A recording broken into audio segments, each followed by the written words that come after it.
What's up, guys? Welcome back to the channel. Welcome back to the channel.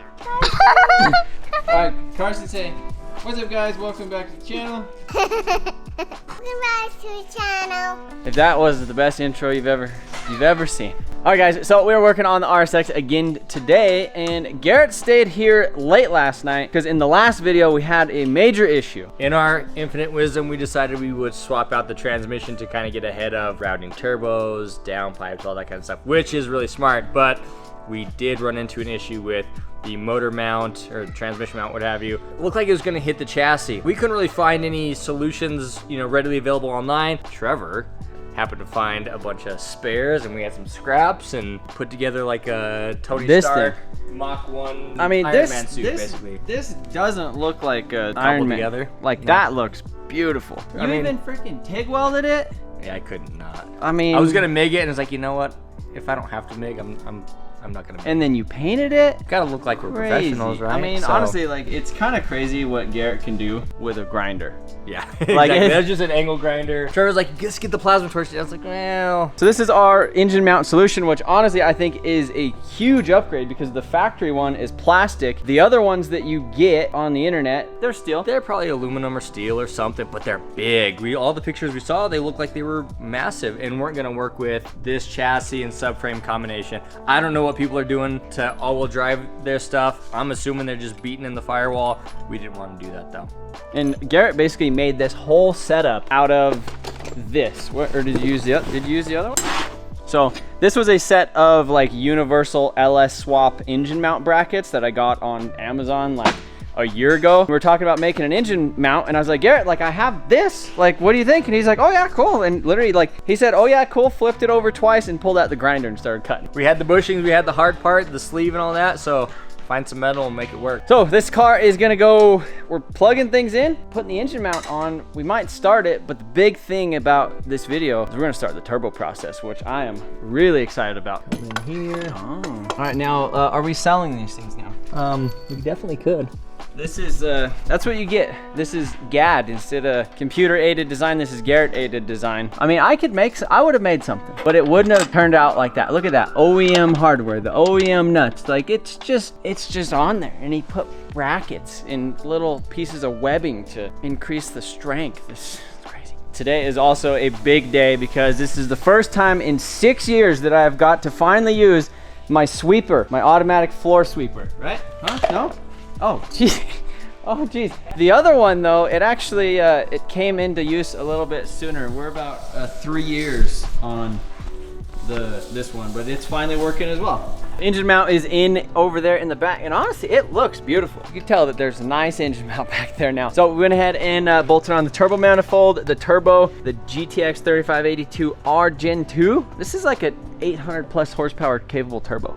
That's not nice bad. to have a little headroom. 600 is a nice number, but yeah, I never know what the future holds. You never know if like a Lamborghini shows up next to you and you just hit the boost scramble. And so we got a 45 degree, we got a 45 degree out of here. And then what are we doing with the wastegate? Should we talk about the wastegate? Yes, so let me grab the wastegate. I'll go ahead and weld the outside once we figure out what we're doing to the manifold because we want to back purge it, but we need to add something in the mix like about here. Might cut a little bit out of this just to kind of get it away from the turbine housing. Before we can kind of play with this, I think we need to get the downpipe dialed in. That's gonna take a little bit more space, so we'll get that all sorted out, and that'll kind of tell us what's free for the wastegate. Then we kind of got to decide if we're gonna just cut the flange off the manifold, weld this on there straightforward, or if we kind of like make it all clamp on and stuff like that. I think we might just go straight to the weld. Oh, you think just welding right here to that? Well, I think it'd be worth just for the aesthetics to cut the flange off. I mean, yeah. and then weld it to the manifold. And again, so this manifold works good in like EKs and Civics and stuff. It wasn't necessarily designed for an RSX engine bay with, kind of some more stuff with the firewall. It was kind of set up for like a swap. But anyhow, it works really well in here other than the wastegate, and that's why we're basically just pulling that around to the side. We got some decent room for exhaust too. Changing out the transmission was a huge plus. Changing out that mount, again, a lot more room. This manifold is really nice and compact, so We can do a lot more with the exhaust than your typical RSX turbo setup, so that all kind of worked out for our benefit. Going with the all-wheel drive transmission actually gave us more room for a downpipe, right? Definitely, yeah, because we can just send it right down. There's a big bracket on the factory 6-speed that's right in the way of exhaust. This makes it a lot easier. I'm excited, and that turbo just looks right at home right there.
All right, so we have been hard at it with the hot parts on the RSX, of course. I think this by far is the most difficult thing to start with, and that is all of the hot parts. I'm a big fan of heat management, and the first step to good heat management is keeping all the hot parts away from things that can melt. So we've done everything we can to wrap the exhaust in ways that's going to keep away from overheating the diff, messing with the heater core hoses, things like that. I think we really got it nailed in right now. What we're gonna basically do at this point is take everything off of this motor, mock it up on another motor we have. That way we can tie in where the wastegate is gonna recirculate back in the exhaust, make sure that everything is gonna be good there when we go to weld it. Still back purge it, but we'll do it on a motor, everything together so nothing moves, nothing shifts, and make it pretty easy that way. Once we have all the hot parts done with the exhaust, we can move on to some of the more easy things, and that is the charge pipes. All that's really accessible. The intercooler is going to be pretty straightforward. I've done that same intercooler at least on 2 different RSXs in the same setup. We got a lot of work ahead of us,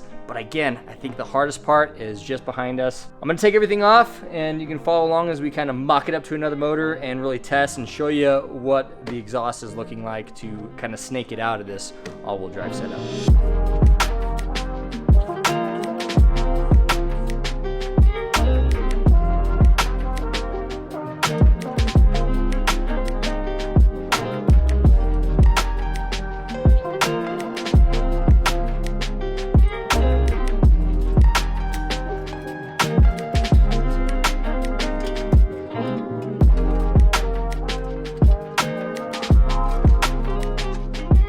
All right, so fortunately in the shop here, we have the privilege of having many extra K-Series motors that we could do a mock-up with, play around with, and see what's gonna work. And the big reason for doing this is really gonna be making the recirculation on the wastegate that much easier to plan and to work around. It also gives us an opportunity to actually weld the turbo system all fully assembled, which is going to help to make sure that everything stays in place after it's been heated, welded, the whole nine. So now we get to move on, see how we're going to recirculate the wastegate, and then I think we're done with all the fabrication on the hot parts, and they can go back in the car for the last time. So one of the biggest issues on this was packaging, of course. As you know, we've already gone ahead and thrown the all-wheel drive transmission in there so that we could work around the transfer case. And that's why we have a lot of what's going on here with some of the bends. We have a long sweep that's gonna work around the transfer case, but it gets really narrow under the firewall floor panel where that meets. The sway bar is right there as well. So we added a couple extra moves in the exhaust there so that everything is in factory locations. Heat shield is on the floor right above the exhaust, and all of that remains in place. So everything to this point has really worked well as kind of an OEM plus sort of situation. We're leaving as much as we possibly can in the car without modifying the chassis. And that all came also as a big thanks to changing the wastegate location. Now that we've done that, everything has kind of really helped fall into place. But yeah, now we get to weld it all in.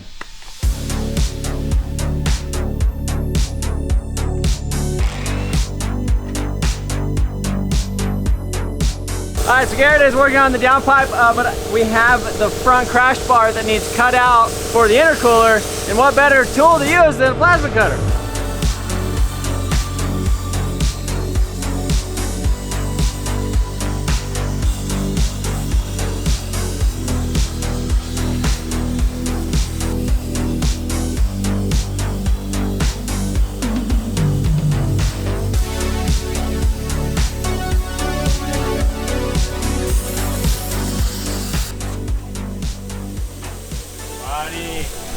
Plasma cutter.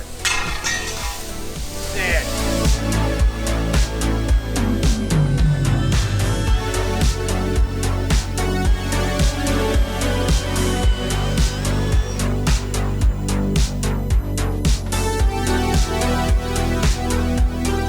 All right, guys. So, Garrett is welding up the turbo things over here. Take a look at this. Oh, look at that hole. He just gave us a nice little throw me under the bus like that. Little tacking this thing together in the car. Little, you know them old skeleton keys like back in the day? Like, you know, you could like look into an old room through the keyhole. There, that's it right there. That's it. That's Garrett's skeleton keyhole.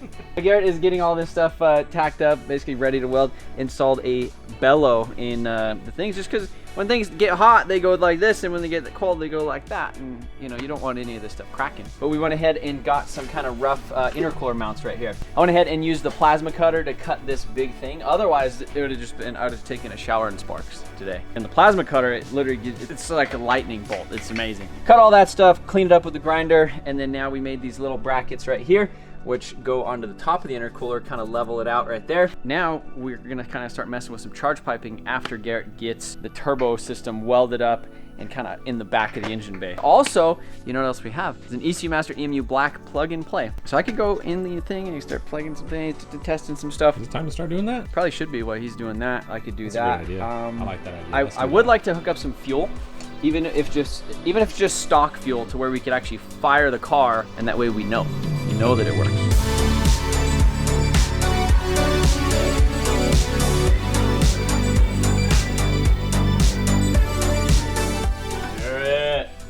What have you done? Completed a task. Yeah, it's not too bad, eh? Beautiful. It's like jewelry for like a car guy. You know, like it's literally like you do something like that. It's like fabrication satisfaction. Oh, absolutely. All of it. Hot parts are pretty much all done. And so Garrett is gonna go ahead and start sticking that stuff up in the engine bay. Then we could run oil line. I mean, once this goes on, it's literally, we don't have to pull it off. Really stoked on that. All the fabrication just turned out so beautiful, especially the little flex section. We're gonna put in another flex somewhere else in the exhaust. But I think as soon as that's on, then it's on the intercooler pipe.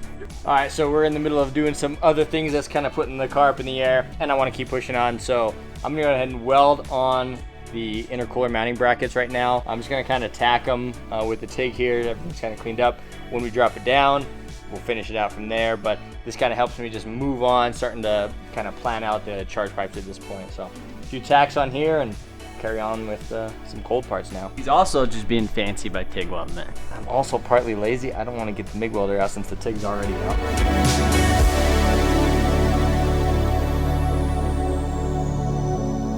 All right, so we have all the hot parts pretty much done. We are waiting to get those back in the car, but while it's up in the air, I'm gonna jump ahead as much as I can on the charge pipes. I can at least get the sections coming in and out of the intercooler, which is where I'm at right now. So basically I just started with a 180-degree bend, cut a 45, added some straights. That basically gets us nice and tight to the chassis. Wow. Like that. So instead of having a big square box bend like that, this is kind of our attack to keep it all close and make sure we don't interfere with like fog lights, stuff like that. And now I'm going to go ahead and start the same process on the top, making sure that those two come inside the frame rail right on top of each other. It'll make it pretty easy to do the rest from there. So bottom's done leaving the intercooler. We're gonna do the inside on the top. Get cutting on that too.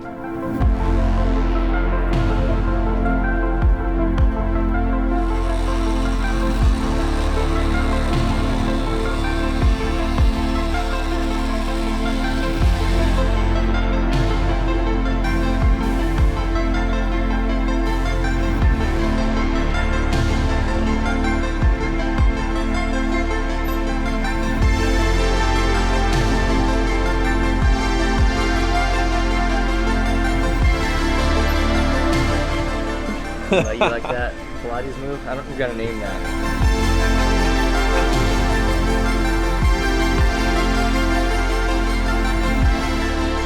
Pretty nice pipes right there, right? Garrett pretty much got all of the fab work, the piping, the plumbing, the hot side of the charge piping, the cold side of the charge piping, installed a blow-off valve, got all the silicone couplers on here, kind of set the battery where it needs to go. Just the packaging of this whole thing is just so nice, and that's why I was so stoked to have Garrett do the fab work on this, is because he has done 2 or 3 other local RSXs with turbos, and I would say that this is definitely the final iteration that just works so good. Artec manifold looks beautiful back there. The way that we positioned the wastegate off to the side gave us like the perfect combination, even though it was very complicated. Get the downpipe, tie it back in, and actually get the downpipe about 1/4 of the way back behind the car. We are working on a couple things in the back, which I'm very excited for, the fuel cell, and you guys are gonna have to wait for the next video. We were gonna try to get this thing running front wheel drive with the stock fuel tank, but as of right now, I think it makes a little bit more sense to do the fuel cell first, run it front wheel drive for just a little tiny bit, just enough to do a 5th gear burnout down the street, and then we'll get the drive shaft and everything installed, and we're making a lot of progress on that, and that is gonna be a completely separate video. So as of right now, the car does not start. There's no reason to like rig a bunch of stuff up in the last minute just to hear it thump and not be able to drive it. We're gonna take our time, do this thing right. What that means is you guys are gonna have to watch the next video, so see you then.